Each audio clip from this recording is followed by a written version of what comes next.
Alright, you guys, I am back, and so we have found out that Nathan is not only broke, but has a drug problem, and I'm really not surprised. I mean, I'm not, you know, but at the same time, I was kind of thinking it would be Nick, the husband, with a problem, because I thought I don't know, he just looks like the type. And I'm not afraid to say it. It helps to be like a little judgmental in these sort of games. It helps to be a little stereotypical sometimes. You shouldn't like, I mean, of course, this is just a game, but I'm saying, I'm sure cops really kind of, you know, do that naturally, because most of the time your instincts are right. And, you know, I mean, if it walks like a duck, sounds like a duck, it's a duck, you know, or whatever. So let's go to Brass's office, because we did get a warrant for Nathan. Finally. Freaking finally.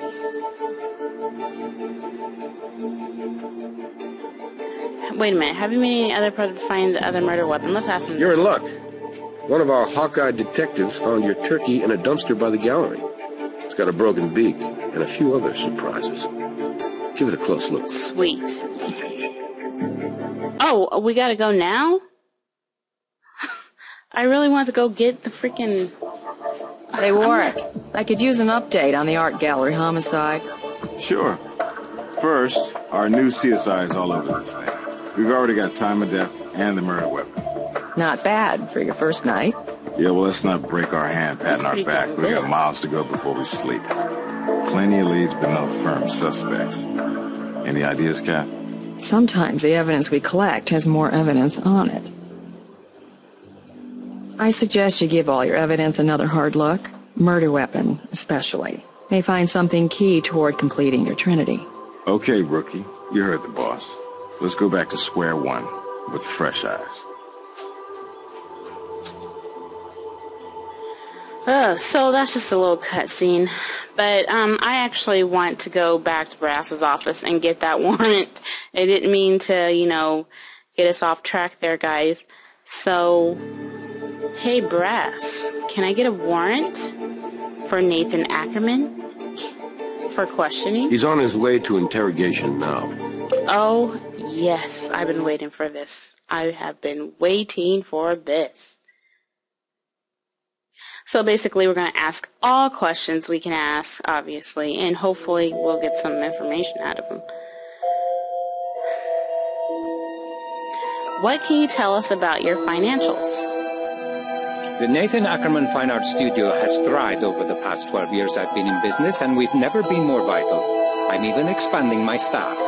The suggestion that we are anything other than financially sound is an insult. Oh, really? Well, let me add some injury to that insult.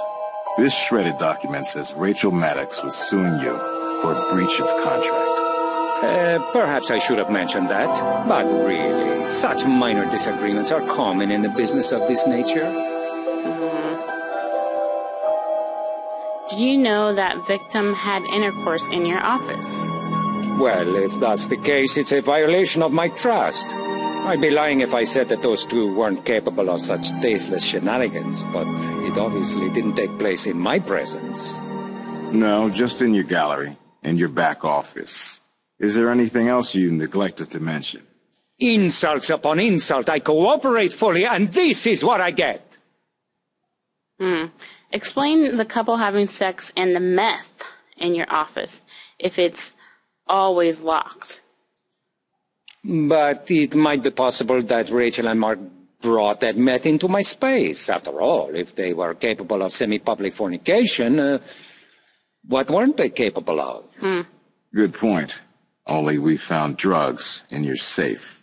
Maybe they found some way to get past the lock and planted those drugs in there to cause me difficulties. Rachel was suing me after all. I'm afraid not. Toxicology on Rachel came up negative for meth. So, ideas, anyone? Mine is kind of along the lines of Nick and Nathan are definitely involved in this together. I mean, okay, Nick gets into the back office. There was blood on the key. Well, I know that was the key to the back office, but there's blood in there. Who knows if that key wasn't, like, you know, for the safe? That seems kind of stupid, but somebody got into that safe, and I'm sure they, you know, were doing a meth or whatever. But anyways, I still stand by Nathan and Nick being in on it together. So, let's ask the rest of the questions. Perhaps you killed her to cover your sinking business. No, I'm getting back on my feet. It's a phase in the life of a successful business. Yes, I stared bankruptcy in its foul face, but not because of any malfeasance or incompetence on my part.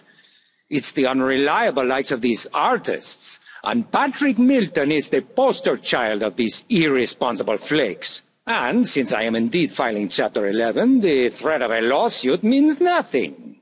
Maybe so, but that stash of meth means something. Like you're dealing, maybe? I keep hearing you want to cooperate, Mr. Ackerman. That works better without lies. I do not deal in drugs. That was a misguided effort on my part to buy a commodity that I could turn around and give to Patrick Milton in exchange for some of what I owed him, and make a sort of profit doing it. I had to keep him happy, because the money Rachel Maddox would pay for the wedding artwork would have gone a long way toward getting me out of this financial hole. Is that forthright enough for you? But you didn't get art from Patrick, or money from Rachel. So you struck back at the both of them and grabbed that statue, killing two stones with one bird. I killed no one. I mailed a package. If you did, it wasn't at your regular shipping service, because nobody there remembers seeing you. We've even checked their surveillance tapes, and you aren't starring in them. You don't even make a cameo appearance. Ooh, it's getting a little dark. But really, what is Nathan's motive for killing her when she was going to pay? You know, if anything, I mean, it doesn't make, what good would it do to kill her or the artist? I mean, why would you kill the artist? You need the artist to make the paintings.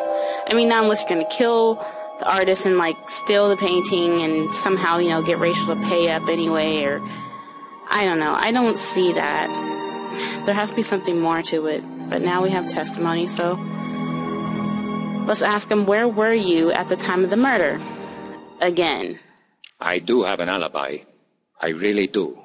But it's rather embarrassing. You see, I was with my dreadful term, bookie. Here I am, a long-time Vegas resident, and I make the same mistake as the stupid tourist. I tried to get ahead by betting. And what money I did have, I lost. As you probably already know, I am financially ruined, finished. But I've said I'd cooperate, and I will. Here's the number to call to confirm. All right, so we got John Smith. Clever naming. We got his number of the bookie. I better stop and see my time. Kind of dragging on.